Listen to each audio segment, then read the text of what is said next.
Hello नमस्कार प्यारे बच्चों, गुड मॉर्निंग, राधे राधे, राम राम। कैसे हैं आप लोग?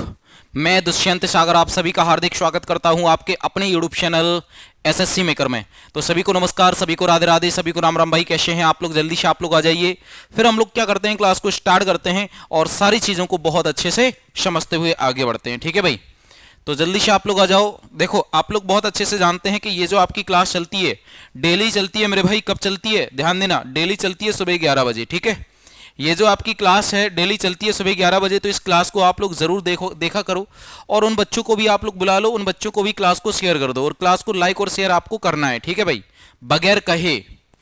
तो ये जो आपकी क्लास चल रही है एसएससी सीजीएल के लिए और सीएचएसएल के लिए और एमटीएस और सीपीओ के लिए। ठीक है भाई, और जो बच्चे सीजीएल, सीएचएसएल और सीपीओ की तैयारी करना चाहते हैं उनके लिए बहुत अच्छा बैच चलाया गया है हमारा। कौन सा? संकल्प बैच, संकल्प 3.0 बैच।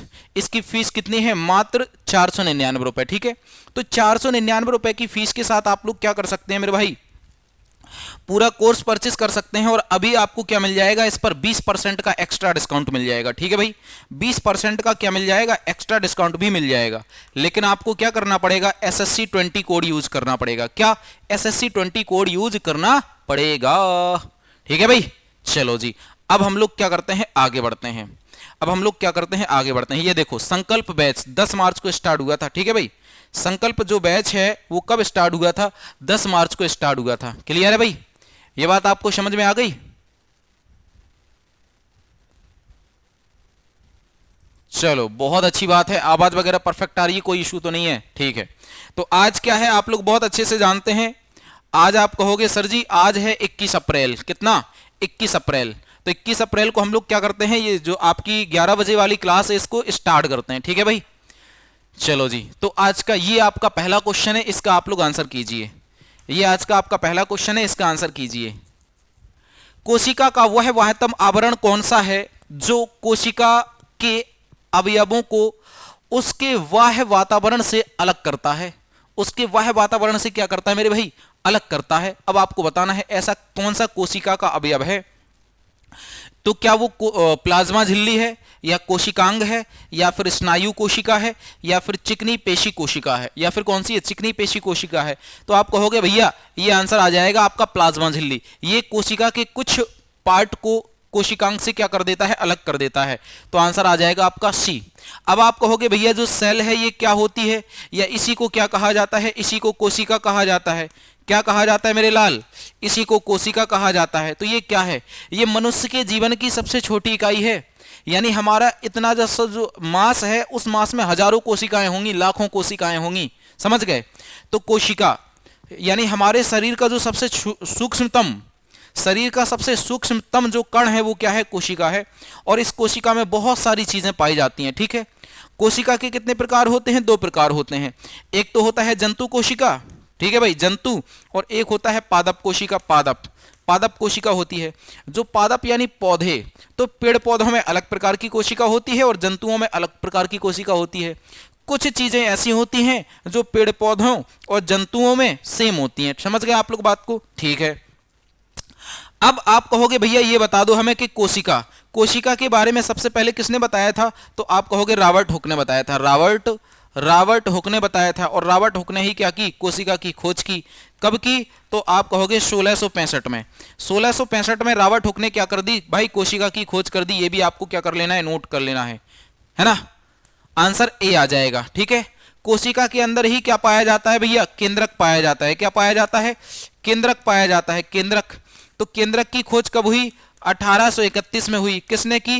रॉबर्ट ब्राउन ने की। किसने? रॉबर्ट ब्राउन ने की। ये भी आपको क्या करना है भैया? नोट कर लेना है। किसने? रॉबर्ट ब्राउन ने कोशिका के अंदर केंद्रक की खोज की। कोशिका का पावर हाउस कहा जाता है माइटोकॉन्ड्रिया को। किसको कहा जाता है?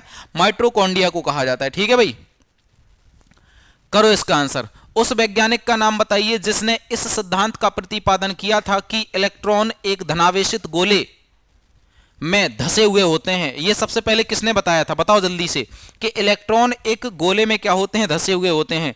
तो ये सबसे पहले जे थॉमसन ने बताया था। और जे थॉमसन ने किसकी खोज की थी? तो मेरे भाई इलेक्ट्रॉन की खोज की थी। किसकी? इलेक्ट्रॉन की खोज की थी। कब की थी? 1897 में। कब? 1897 में की थी। और इलेक्ट्रॉन क्या होता है? ऋणात्मक होता है। क्या होता है? ऋणात्मक। ऋणात्मक होता है। इलेक्ट्रॉन क्या होता है मेरे भाई? ऋणात्मक होता है। ये भी आपको क्या कर लेना है? पॉइंट नोट कर लेना है। ठीक है भाई, समझ गए आप लोग बात को। Next, NASSCOM.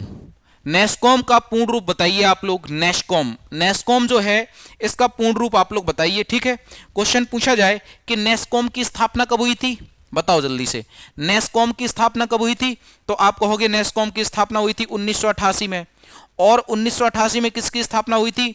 सेबी की स्थापना हुई थी। किसकी? सेबी की, security and exchange board of India. Security and exchange board of India, security and exchange board of India, SEBI. ये हमारा क्या हो जाएगा? स्टॉक मार्केट का सबसे बड़ा संस्थान हो जाएगा सेबी। इसकी भी स्थापना कब हुई थी? 1988 में हुई थी। लेकिन 1992 में इसको क्या दी गई थी? सरकारी मान्यता दी गई थी। सरकारी मान्यता दी गई थी। ठीक है भाई, सरकारी मान्यता दी गई थी, मान्यता दी गई थी। ठीक है भाई, और इसका हेडक्वार्टर कहां पे है? इसका हेडक्वार्टर मेरे भाई मुंबई। कहां पे है? मुंबई में है। तो नेस्कॉम की स्थापना कब हुई थी? 1988 में हुई थी नेस्कॉम की स्थापना। क्लियर है भाई, ये बात आपको समझ में आ गई है। तो 1988 में नेस्कॉम की स्थापना हो जाएगी और इसका हेडक्वार्टर कहां पे हो जाएगा?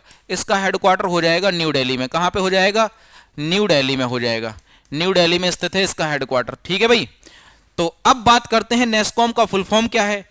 तो नेस्कॉम का जो फुल फॉर्म हो जाएगा वो हो जाएगा national association of services and software and companies. नहीं, ये नहीं होगा, ये नहीं होगा मेरे लाल। ठीक है, national affiliation of software and services company. नहीं, ये भी नहीं होगा।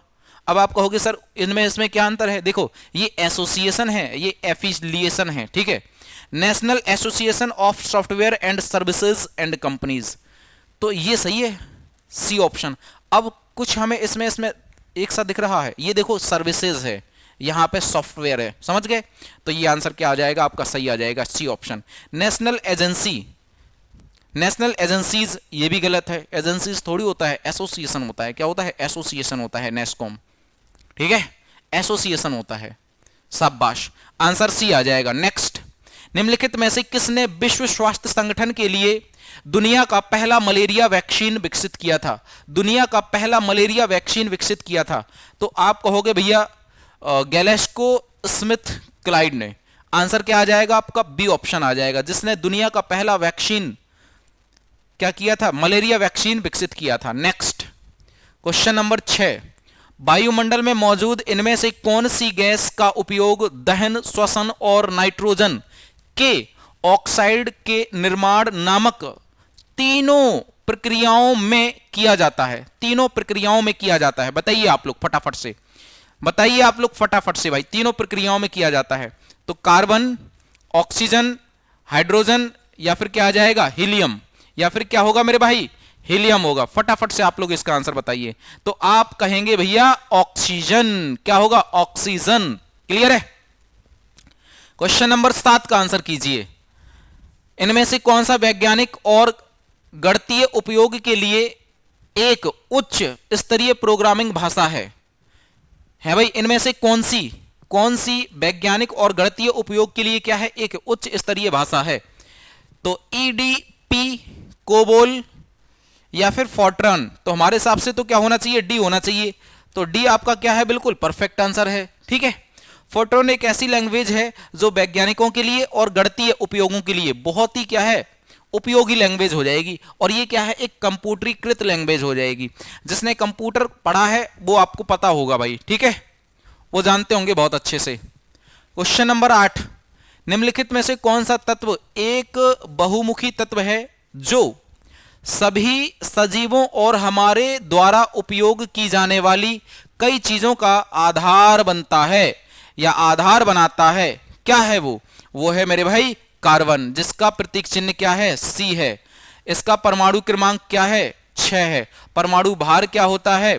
12 होता है परमाणु भार। ठीक है, परमाणु क्रमांक कितना होता है? 6 होता है। आंसर आपका आ जाएगा कार्बन। ठीक है, भारी जल के नामकरण का आधार क्या है? जो भारी जल है उसके नामकरण का क्या आधार है? ये आपको क्या करना है? बताना है। शाबाश, शाबाश मेरे भाई। तो जल्दी से आप लोग बताओ भाई, भारी जल के नामकरण का आधार क्या है? तो आप कहोगे सर इसका घनत्व सामान्यतः सामान्य जल के 3 गुना होता है, इसका घनत्व सामान्य जल के 3 गुना होता है, या यह प्रोटियम के स्थान पर ड्यूटेरियम का उपयोग किया जाता है जो हाइड्रोजन का अपेक्षाकृत भारी समस्थानिक है। यह बिल्कुल ठीक है। आंसर क्या आ जाएगा आपका? आंसर आ जाएगा मेरे भाई बी ऑप्शन आ जाएगा। क्या? बी, भारी जल। जिसमें से आप कहोगे भैया हमें भारी जल का फॉर्मूला बताओ, तो इसका फॉर्मूला होता है D2O। क्या होता है? D2O, जिसको आप लोग बोलते हैं ड्यूटेरियम ऑक्साइड बोलते हैं। क्या बोलते हैं? ड्यूटेरियम ऑक्साइड बोलते हैं। शाबाश, शाबाश मेरे लाल, जिसको आप लोग ड्यूटेरियम ऑक्साइड बोलेंगे। ऑपरेशन विजय, ऑपरेशन विजय निम्नलिखित में से किस युद्ध से संबंधित है? ऑपरेशन विजय बताओ जल्दी से, किस युद्ध से संबंधित है? तो भारत पाकिस्तान युद्ध 1971 से संबंधित है, भारत पाकिस्तान युद्ध 1947 से संबंधित है, भारत पाकिस्तान युद्ध 1965 से संबंधित है, या कारगिल युद्ध 1999 से संबंधित है? तो आप कहोगे कारगिल युद्ध जब हुआ था हमारा, तो हमारे भारतीयों ने क्या चलाया था? ऑपरेशन विजय चलाया था। क्या चलाया था? ऑपरेशन विजय, है ना। तो 26 जुलाई को क्या मनाया जाता है? 26 जुलाई को क्या मनाया जाता है? कारगिल विजय दिवस मनाया जाता है। कारगिल विजय दिवस मनाया जाता है। ये बात आप लोग बहुत अच्छे से जानते हैं, विजय दिवस मनाया जाता है ना। 26 जुलाई को कारगिल विजय दिवस मनाया जाता है। इस बात को आप लोग बहुत अच्छे से जानते हैं मेरे लाल। क्लियर है? समझ गए आप लोग बात को? चलो ठीक है, इतनी बात हमने बहुत अच्छे से समझ ली। आगे हम लोग कुछ और समझते हैं। कारगिल विजय हमने क्या कर ली? प्राप्त कर ली। तो कौन सा विजय ऑपरेशन चलाया? ऑपरेशन विजय चलाया। कौन सा चलाया? ऑपरेशन विजय चलाया। विजय, क्या आपको याद है ऑपरेशन विजय एक बार और चलाया गया था? कब चलाया गया था? ये 1961 में चलाया गया था, 19 दिसंबर 1961 में। ठीक है भाई? अरे ये क्या हो गया? 19 दिसंबर 1961 में भी चलाया गया था ऑपरेशन विजय। ठीक है, कब चलाया गया था? 19 दिसंबर 1961 में भी चलाया गया था ऑपरेशन विजय, जिसके माध्यम से क्या आजाद कराया गया था? जिसके माध्यम से आजाद कराया गया था क्या? गोवा आजाद कराया गया था। गोवा, क्योंकि गोवा से पुर्तगाली भग ही नहीं रहे थे। गोवा वाले क्षेत्र से पुर्तगाली जो हैं वह भगने का नाम ही नहीं ले रहे थे। तो हमारे भारत की सेना ने चलाया ऑपरेशन विजय। देखते हैं कैसे नहीं भगते हो तुम, है ना। ऑपरेशन विजय के माध्यम से हमने पाकिस्तानियों को खदेड़ दिया। तो तुम क्या किस खेत की मूली हो?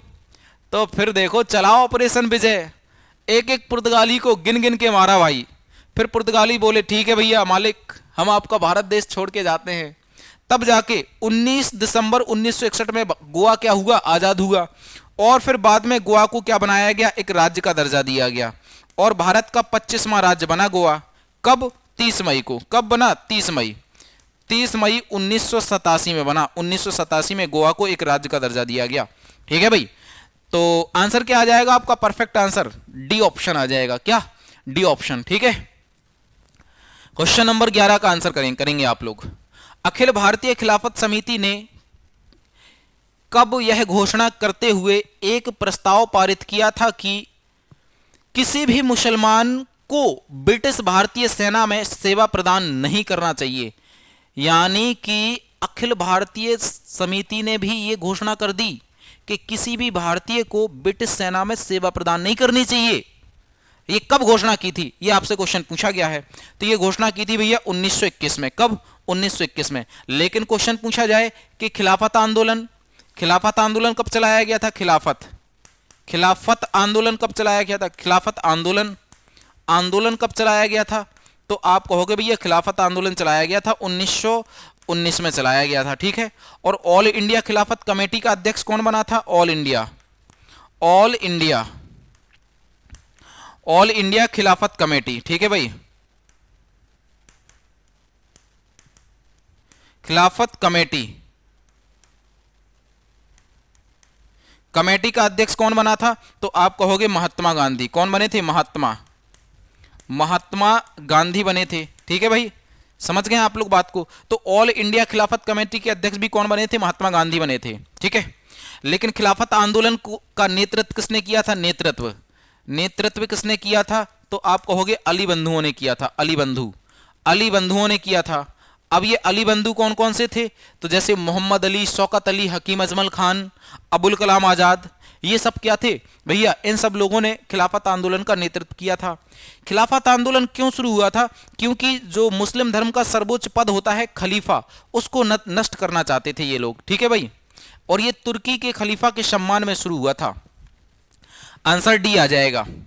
उस राज्य का नाम बताइए जहां श्यांग नदी पर भारत के सबसे लंबे single lane steel level suspension पुल स्थित है। तो उस राज्य का नाम क्या हो जाएगा? उस राज्य का नाम हो जाएगा अरुणाचल प्रदेश। और अरुणाचल प्रदेश को ही हम लोग किस नाम से जानते हैं मेरे भाई? नेफा के नाम से जानते हैं। किस नाम से? नेफा के नाम से जानते हैं।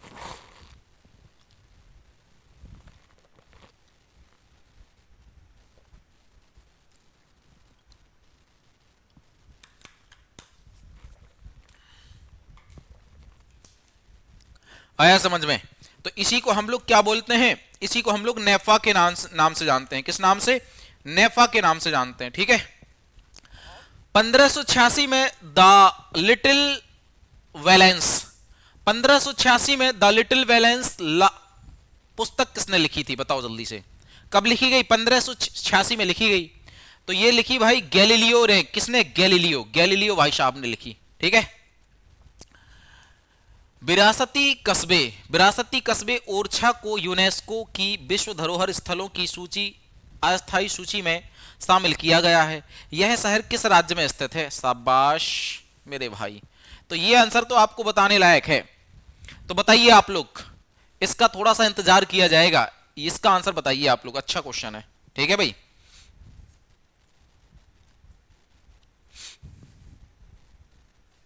अच्छा क्वेश्चन है, बताइए आप लोग। तो कह रहा है आप लोग हमें ये बताइए सबसे पहले तो ओरछा ये कहां पर है? तो ये हम आपको बताएंगे। ओरछा किस नदी के किनारे स्थित है? नदी के किनारे। तो आप कहोगे बेतवा नदी, बेतवा नदी के किनारे स्थित है। ओरछा में कौन सा मंदिर है? क्वेश्चन पूछा जाएगा। तो आप कहोगे भैया यहां पे राम राजा मंदिर है, राम राजा मंदिर है। ये भी आपको क्या करना है भैया? नोट करना है। यहां पे श्रावण भादो मंदिर है, श्रावण भादो मंदिर भी है, श्रावण भादो मंदिर भी है, ये भी आपको क्या करना है मेरे भाई? नोट कर लेना है। This is clear? समझ गए आप लोग बात को? अब हम लोग बात करते हैं कि जो ओरछा है इसको यूनेस्को की साइड में कब मिलाया गया था? तो इसको यूनेस्को की साइड में कब मिलाया गया? 2019 में। कब? 2019 में। और 2019 में ही जो जयपुर है यानी पिंक शहर, उसको भी यूनेस्को की साइड में मिलाया गया था, ठीक है। तो ओरछा कहां पे है? मध्य प्रदेश में है। कहां पे? मध्य प्रदेश में है, ठीक है भाई। आंसर आपका बी बिल्कुल परफेक्ट आ जाएगा, ठीक है। B answer. नेक्स्ट, भारत की किस एकमात्र मुक्केबाज ने 6 बार विश्व मुक्केबाजी चैंपियनशिप बनकर इतिहास रचा है? कौन सी हो जाएगी? बताओ जल्दी से। तो आप कहोगे भैया है कोई इसके सिवा? है भाई? कोई है इनके सिवा? मैरी कॉम के सिवा? इन्हीं को हम लोग सुपर मॉम के नाम जानते हैं। किस नाम से? सुपर मॉम के नाम से जानते हैं, मैरी कॉम। नेक्स्ट क्वेश्चन, समाचार पत्र बंगाल गजट 1780 भारत का पहला समाचार पत्र था। इसके संपादक कौन थे? बताओ जल्दी से। एनी बेसेंट, बीजी तिलक यानी बाल गंगाधर तिलक, जे ए हिक्की है ना, या जे के गोखले यानी गोपाल कृष्ण गोखले? तो बताओ जल्दी से कौन हो जाएंगे? जो बंगाल गजट है इसके संपादक कौन हो जाएंगे? जेम्स हिक्की हो जाएंगे। कौन? James Hickey. कब इसका प्रकाशन कब किया गया था? तो 1780 में इसका प्रकाशन किया गया था। कहां से? कलकत्ता से इसका क्या किया गया था? प्रकाशन किया गया था। ये क्या हो जाएगा भैया? ये कौन सा नाम? बंगाल गजट। ये क्या था? भारत का प्रथम समाचार पत्र था। प्रथम समाचार पत्र था, ठीक है। तो अब समाचार पत्र था तो ये किस भाषा में था? तो आप कहोगे भैया ये था इंग्लिश भाषा में। किसमें? इंग्लिश भाषा में था। ये भी आपको क्या करना है मेरे भाई? नोट कर लेना है। ये इंग्लिश भाषा का प्रथम समाचार पत्र हो जाएगा, ठीक है। जेम्स हिक्की के द्वारा क्या किया गया था? प्रकाशित किया गया था। किसके द्वारा? जेम्स हिक्की के द्वारा प्रकाशित किया गया था। बहुत बढ़िया जी, बहुत बढ़िया। लेकिन आपसे क्वेश्चन पूछा जाए भारतीय समाचार पत्रों का जनक किसे कहा जाता है, तो आप किसको आंसर लगाओगे? चलो अच्छा, हम आपसे पूछ ही लेते हैं। भारतीय समाचार पत्रों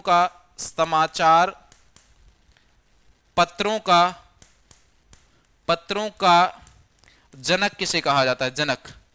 भारतीय समाचार पत्रों का जनक किसे कहा जाता है? तो आप कहेंगे राजा राम मोहन राय को कहा जाता है। राजा राम मोहन राय को कहा जाता है। ठीक है भाई, तो भारतीय समाचार पत्रों का जनक किसे कहा जाता है? राजा राम मोहन राय को कहा जाता है। राजा राम मोहन राय को कहा जाता है। राजा राम मोहन राय को राजा की उपाधि किसने दी थी? तो अकबर सेकंड ने, अकबर द्वितीय ने दी। अकबर द्वितीय किसका बेटा था? तो ये औरंगजेब का बेटा था। किसका? औरंगजेब का बेटा था मेरे भाई, औरंगजेब, जिसको हम लोग जिंदा पीर के नाम से जानते थे। ठीक है भाई, जिसको हम लोग क्या बोलते थे? जिंदा पीर के नाम से जानते थे। क्लियर है? इतनी बात आपको समझ में आ गई? बहुत बढ़िया जी। आगे बढ़ते हैं। बी ऑप्शन बिल्कुल सही है। निम्नलिखित में से पश्चिमी तट में स्थित क्षेत्र का नाम बताइए जो पश्चिमी तट में हो। सिंध का मैदान, असम क्षेत्र, कोरोमंडल या मालाबार तट। तो मालाबार जो तट है ये कहां पे है? ये आपका, जैसे हमने बोल दिया, ये हमारा पार्ट, तो ये असम क्षेत्र तो इधर है। सिंध का मैदान, सिंधु घाटी, सिंध का मैदान आपका इधर है।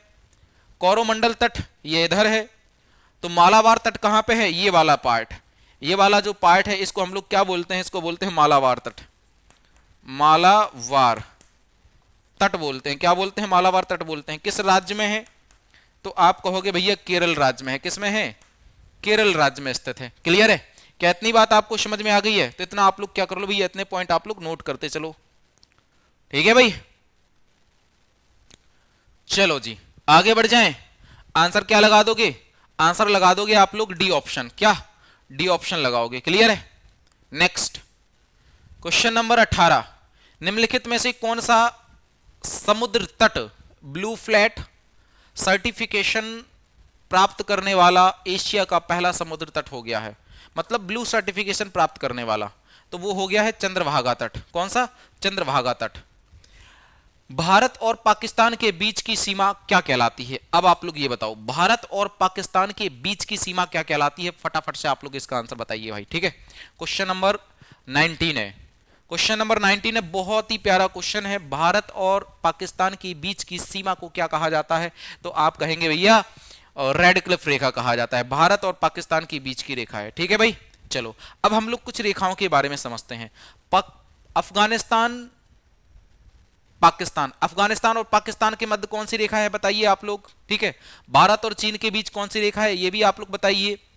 भारत और पाकिस्तान के बीच कौन सी रेखा है ये भी आप लोग बताइए। जर्मनी और फ्रांस के बीच कौन सी रेखा है ये भी आप लोग बताइए। ठीक है भाई, और लीबिया और सूडान के बीच कौन सी रेखा है ये भी आप लोग बताइए। मिस्र और सूडान के बीच कौन सी रेखा है ये भी आप लोग बताइए। उत्तरी कोरिया और दक्षिणी कोरिया के बीच कौन सी रेखा है ये भी आप लोग बताइए। अमेरिका और कनाडा के बीच कौन सी रेखा है ये भी आप लोग बताइए। ठीक है, फ्रांस और जर्मनी के बीच कौन सी रेखा है ये भी आपको बताना है। और जर्मनी और पोलैंड के बीच कौन सी रेखा है ये भी आपको बताना है। रूस और फिनलैंड के बीच कौन सी रेखा है ये भी आपको क्या करना है? बताना है। तो फटाफट से इनके आंसर आप लोग बताइए। फटाफट से इनके क्या कीजिए, आंसर आप लोग बताइए भाई। फटाफट से इनके आंसर आपके सबके आने चाहिए। ठीक है, किन किन दो देशों के मध्य कौन कौन सी रेखाएं स्थित हैं? जैसे हमने बोला, रूस और फिनलैंड के बीच कौन सी रेखा है, जर्मनी और पोलैंड के बीच कौन सी रेखा है, फ्रांस और जर्मनी के बीच कौन सी रेखा है, अमेरिका और कनाडा के बीच कौन सी रेखा है, उत्तरी कोरिया और दक्षिणी कोरिया के बीच कौन सी रेखा है। ये इंटरनेशनल सीमाएं हैं। ठीक है, मिस्र और सूडान के बीच कौन सी सीमा है, और लीबिया और सूडान के बीच कौन सी सीमा है, जर्मनी और फ्रांस के बीच कौन सी सीमा है, भारत और पाकिस्तान के बीच कौन सी सीमा है, भारत और चीन के बीच कौन सी सीमा है, ये आपको क्या करना है? बताना है। तो बताइए आप लोग। देखो, जो अफगानिस्तान और पाकिस्तान के बीच है उसका क्या नाम है? डूरंड रेखा। कौन सी रेखा? डूरंड रेखा मेरे भाई, नोट कर लेंगे। ठीक है, और भारत और चीन के बीच मैकमोहन रेखा। भारत और चीन के बीच मैकमोहन रेखा। ठीक है, भारत और पाकिस्तान के बीच रेड क्लिफ रेखा। जर्मनी और फ्रांस के बीच सिगफ्रीड रेखा हो जाएगी। कौन सी? सिगफ्रीड रेखा हो जाएगी। जर्मनी और फ्रांस के बीच कौन सी हो जाएगी? सिगफ्रीड रेखा हो जाएगी। ठीक है, क्लियर है? जर्मनी और फ्रांस के बीच क्या हो जाएगी? सिगफ्रीड रेखा हो जाएगी। लीबिया और सूडान के बीच कौन सी है? लीबिया और सूडान के बीच हो जाएगा 20 डिग्री उत्तरी समांतर रेखा। और मिस्र और सूडान के बीच कौन सी रेखा है भैया? 22वीं समांतर, 22 डिग्री उत्तरी समांतर, 22 डिग्री उत्तरी समांतर, ठीक है। उत्तरी कोरिया और दक्षिणी कोरिया के बीच 38 डिग्री समांतर रेखा है, 38 डिग्री समांतर रेखा है। अमेरिका और कनाडा के बीच 49 डिग्री समांतर रेखा है। कौन सी? 49 डिग्री समांतर रेखा है। और फ्रांस और जर्मनी के बीच मैगिनॉट लाइन है। और जर्मनी और पोलैंड के बीच कौन सी हो जाएगी? हिंडनबर्ग रेखा हो जाएगी। और रूस और फिनलैंड के बीच क्या हो जाएगी मेरे भाई? मार्जिनल, या इसी को हम लोग बोलते हैं मैनरहीन रेखा। तो ये बहुत इंपॉर्टेंट इंटरनेशनल रेखाएं हो जाएंगी जो दो देशों के मध्य स्थित हैं, और इन्हीं को क्या कहा जाता है? इंटरनेशनल लाइन कहा जाता है। ये देशों की सीमाएं निर्धारित करता है। ये क्या करती हैं? ये रेखाएं देशों की सीमाएं निर्धारित करती हैं कि कौन से देश की सीमा कहां से कहां तक स्थित है, ठीक है। तो यही ज्यादातर पूछी जाती हैं।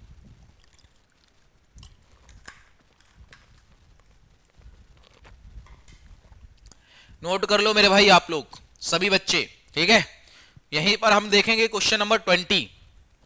तो क्वेश्चन नंबर 20 आपका क्या है? लास्ट क्वेश्चन है, और यही आपका क्या है? होमवर्क क्वेश्चन है। इसका आंसर आप लोग क्या करेंगे मेरे भाई? इसका आंसर आप लोग हमें कमेंट बॉक्स में कमेंट करके देंगे। कमेंट बॉक्स में आप लोग क्या करेंगे? कमेंट करके आप लोग हमें इसका आंसर जरूर देंगे, ठीक है। और सेशन आपको कैसा लगा है, क्वेश्चन आपको कैसे लगे हैं, इसके बारे में आप लोग हमें जरूर बताया करो भाई, ठीक है। ऑफलाइन एक कमेंट आप लोग जरूर किया करो, ठीक है। तो आज के लिए हम लोग यहीं तक रहने देते हैं, ठीक है। बकाया इस क्लास को हम लोग क्या करेंगे? कल कंटिन्यू करेंगे। बकाया इस क्लास को हम लोग क्या करेंगे? कल कंटिन्यू करेंगे, और सारी चीज़ों को और बहुत अच्छे से समझते हुए क्या करेंगे? आगे बढ़ जाएंगे, ठीक है। बस आपको क्या करना भैया? डेली क्लास अटेंड करनी है, और इस क्लास के लिंक को शेयर करना है, ठीक है। इस क्लास के लिंक को क्या करना है? आपको शेयर करना है मेरे भाई। इस क्लास के लिंक को सभी को शेयर करना है, और सभी को क्लास लाइक कर देनी है, ठीक है।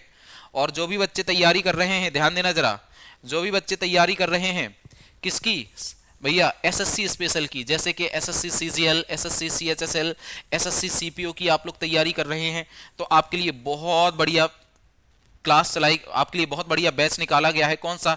संकल्प 3.0 बैच। इसकी फीस है मात्र 499। कितनी? मात्र 499, ठीक है। और यदि अभी लेते हैं तो आपको 20% का और डिस्काउंट मिल जाएगा। एसएससी 20 आपको कोड यूज करना पड़ेगा, तब जाके 20% का आपको डिस्काउंट मिल जाएगा, ठीक है। और 10 मार्च को इसकी क्लासें स्टार्ट हुई थी मेरे भाई, 10 मार्च। तो सारी की सारी क्लासें बिल्कुल बेसिक से चल रही हैं, आप लोग इसको ले सकते हैं, ठीक है। ये देखो संकल्प 3.0 बैच 10 मार्च से क्लासें स्टार्ट हुई थी, ठीक है। हमने आपको प्रूफ के लिए बता भी दिया है।